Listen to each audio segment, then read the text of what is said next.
Hi, my name is Pippin Williamson. I'm one of the owners and brewers here at Sand Hills Brewing. Today we're brewing an Oktoberfest to feature later in the year at the Brewfest put on by the Hutch News.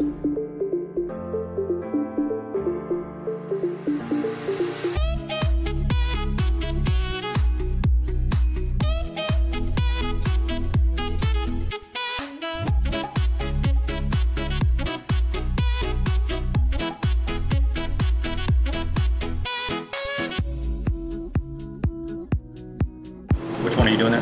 The Warrior 2.25. Okay. 2.3? Good enough.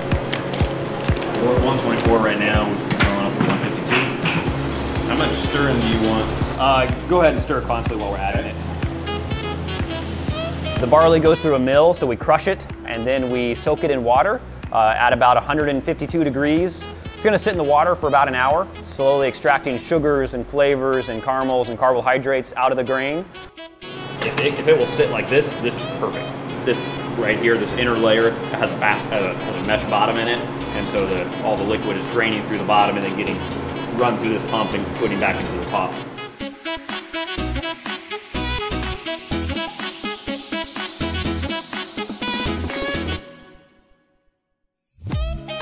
Once we're done with that, we're going to remove the grain from the water, and then at that point we have what's called wort, which is basically beer before it's beer, and simply, it's sugar water.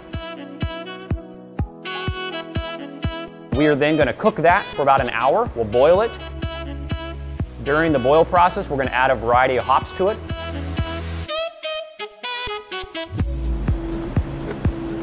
I'm trying to make sure that there's not any pockets of dry hops sitting in the middle that aren't doing any good. So try and make sure that they all get soaked so that all of the acids and the flavors and the aromas of the hops can come out into the beer. This is a counterflow chiller. We're going to run hot beer one direction and cold water the other way. And it's going to cool our beer from 210, 212 down to about 70 degrees in just a couple of seconds. So we'll basically do it in line as we transfer it into the fermenter. Reconnect it so that it runs through the chiller.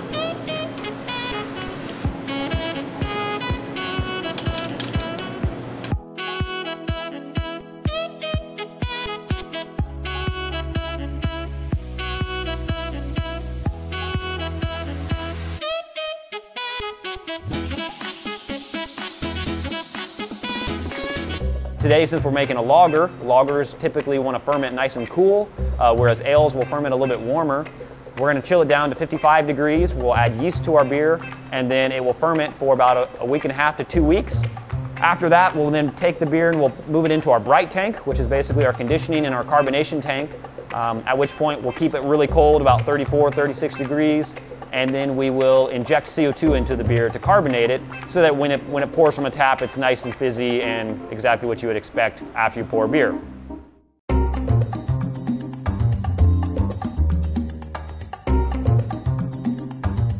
It'll go into kegs from there, and once it's in a keg, it's ready to be served. We'll hook it up on tap and serve it at Brewfest or serve it a little bit here in the brewery.